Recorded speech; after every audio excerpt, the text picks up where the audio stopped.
السلام علیکم پیارے بچوں، کیسے ہیں آپ سب؟ مجھے امید ہے آپ سب بالکل ٹھیک ہوں گے۔ آج میں آپ کے لیے کہانی لائی ہوں جس کا نام ہے مچھلی کی کہانی۔ چلیں اس کو شروع کرتے ہیں۔ 800 قبل از مسیح میں ایک قدیم اور طاقتور آبادی نینوا میں رہا کرتی تھی۔ یہ قدیم قصبہ ہے جس کے بارے میں یہ یقین پایا جاتا ہے کہ یہ دریائے دجلہ کے بائیں کنارے پر بغداد سے شمال مغرب میں 230 میل کے فاصلے پر واقع تھا۔ اللہ تعالیٰ نے اپنے نبی یونس علیہ السلام کو اس سرزمین پر لوگوں کی درست راستے کی جانب رہنمائی کے لیے مبعوث فرمایا۔ حضرت یونس علیہ السلام نے ایسا ہی کیا جیسا کہ اللہ تعالیٰ کا حکم تھا اور ان لوگوں کو راہ ہدایت دینے لگے۔ آپ نے انہیں خدا تعالیٰ کا پیغام دیا اور خبردار کیا کہ وہ اپنی بدکاریوں سے باز آ جائیں۔ حضرت یونس علیہ السلام نے طویل عرصے تک ان کو تبلیغ کی، لیکن ان پر آپ کی تعلیمات کا کوئی اثر نہیں ہوا۔ آپ پر جب یہ ادراک ہوا کہ وہ غلط راستے پر ہی چلنے کا رجحان رکھتے ہیں تو آپ نے خبردار کیا کہ ان کے اعمال کس قدر برے ہیں اور ایک روز انہیں ان کی سزا بھگتنا پڑے گی۔ دکھی اور مایوس ہو کر حضرت یونس علیہ السلام نے ان لوگوں کو چھوڑ دیا کیونکہ وہ ان کی بات نہیں مانتے تھے۔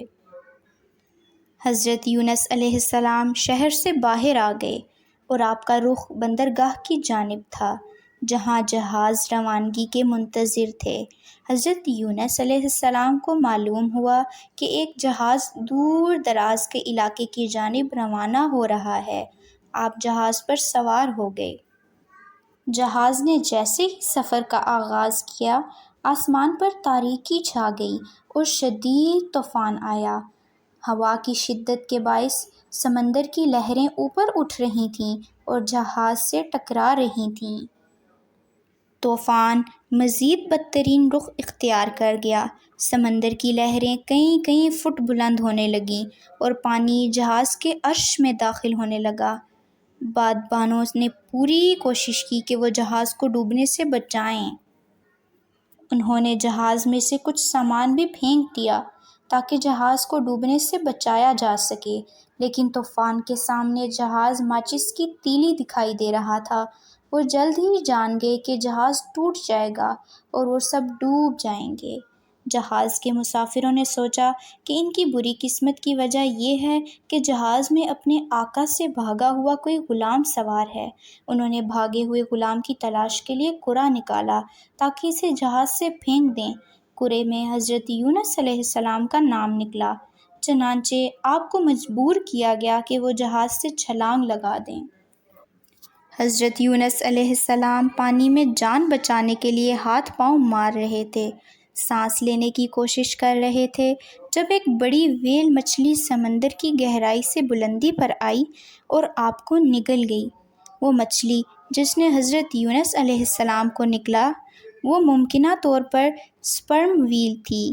ایسی ویل مچھلیوں کے بارے میں مشہور ہے کہ وہ مشرقی بحیرہ اوقیانوس کا رخ کرتی ہیں اور اپنے بڑے حلق کے ساتھ پورے انسان کو نگل سکتی ہیں۔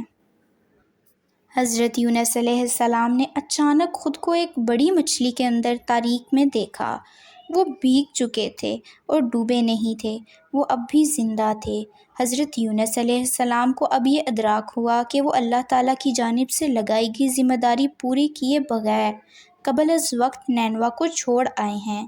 یہ ایک اصول ہے کہ جب یہ واضح ہو جاتا ہے کہ ایک قوم نے اللہ کے پیغام کو رد کیا ہے تو وہ نبی جو اس پیغام کو پہنچانے کے ذمہ دار ہوتے ہیں تو اللہ ان کو ایسا کرنے سے روک دیتے ہیں، لیکن ایسا صرف اسی صورت میں ہوتا ہے جب نبی نے اپنی سی بہترین کوشش کی ہو۔ اس وقت اللہ تعالیٰ نافرمان لوگوں کو اپنے غضب کا نشانہ بناتا ہے، لیکن نبی یونس جنہوں نے اللہ کے احکامات کا انتظار نہیں کیا، وہ نینوا کے لوگوں کو ان کے حال پر چھوڑ کر اگلی منزل کی جانب چل پڑے۔ حضرت یونس علیہ السلام کو جب اپنی غلطی کا احساس ہوا تو وہ اس تاریکی میں شدت سے روئے، تیرے سوا کوئی معبود نہیں، شان کبریائی تیرے ہی لیے ہے، میں نے غلط کیا۔ اللہ تعالیٰ نے ان کی دعائیں سن لیں۔ قرآن کہتا ہے کہ اگر وہ اپنی دعاؤں میں افسوس کا اظہار نہ کرتے اور اللہ تعالیٰ کی شان کبریائی بیان نہ کرتے تو قیامت کے روز تک مچھلی کے پیٹ میں ہی رہتے۔ مچھلی اللہ کے حکم کے آتے ہی تیرتی ہوئی سمندر کے کنارے پر آئی اور نبی یونس علیہ السلام کو حفاظت کے ساتھ ساحل پر اگل دیا، جہاں آپ نے خود کو یقطین نامی درخت کے سائے میں پایا۔ درخت نے آپ کو سورج کی شعاؤں سے محفوظ رکھا اور آپ کی تکلیف دور ہو گئی۔ درخت سے آپ کو لذیذ پھل ملا جس کے رس سے آپ کی پیاس بجھ گئی۔ حضرت یونس علیہ السلام واپس اپنے لوگوں کے پاس چلے گئے اور دوبارہ ان کو اللہ تعالیٰ کے راستے پر لانے کی تبلیغ کرنے لگے۔ وہ سب کے سب جو 1,00,000 سے زیادہ تھے، انہوں نے آپ کی تعلیمات پر لبیک کہا۔ حضرت یونس علیہ السلام کی اس کہانی سے 2 سبق ملتے ہیں۔ اول، اللہ کا پیغام دوسروں تک پہنچانے کی عظیم ذمہ داری ہر مسلمان پر عائد ہوتی ہے۔ اگر ہم اس ذمہ داری کو پورا نہیں کرتے اور مایوس ہو جاتے ہیں، جیسا کہ شروع میں حضرت یونس علیہ السلام ہوئے، تو ہم اللہ کے احکامات کی بجا آوری نہ کرنے کے ذمہ دار ہوں گے۔ دوسرا، نبی یونس علیہ السلام نے جس جرأت کا مظاہرہ کیا جب وہ قریباً ڈوب چکے تھے، یہ ایک عظیم مثال ہے اور ہم پر یہ ظاہر کرتی ہے کہ ہمیں اللہ کی رحمت سے مایوس نہیں ہونا چاہیے۔ ہم اگر درست راستے پر ہیں اور اپنی ناکامی پر معافی مانگ لیتے ہیں تو اللہ تعالیٰ ہماری اسی معجزاتی طور پر مدد کرے گا، جس طرح اس نے سمندر کی طوفان لہروں سے حضرت یونس علیہ السلام کو ایک بڑی مچھلی کے ذریعے بچا لیا۔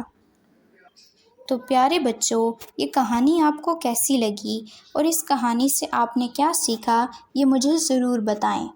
اب میں آپ سے کچھ سوال کروں گی۔ تو میرا پہلا سوال یہ ہے کہ حضرت یونس علیہ السلام کس شہر کے لوگوں کی رہنمائی کے لیے مبعوث ہوئے؟ جی، حضرت یونس علیہ السلام نینوا کے لوگوں کی رہنمائی کے لیے مبعوث ہوئے۔ شاباش! اس کہانی کو اپنے دوستوں کے ساتھ شیئر کریں۔ ہم دوبارہ ملیں گے ایک نئی کہانی کے ساتھ۔ تب تک کے لیے اپنا بہت خیال رکھیں۔ اللہ حافظ۔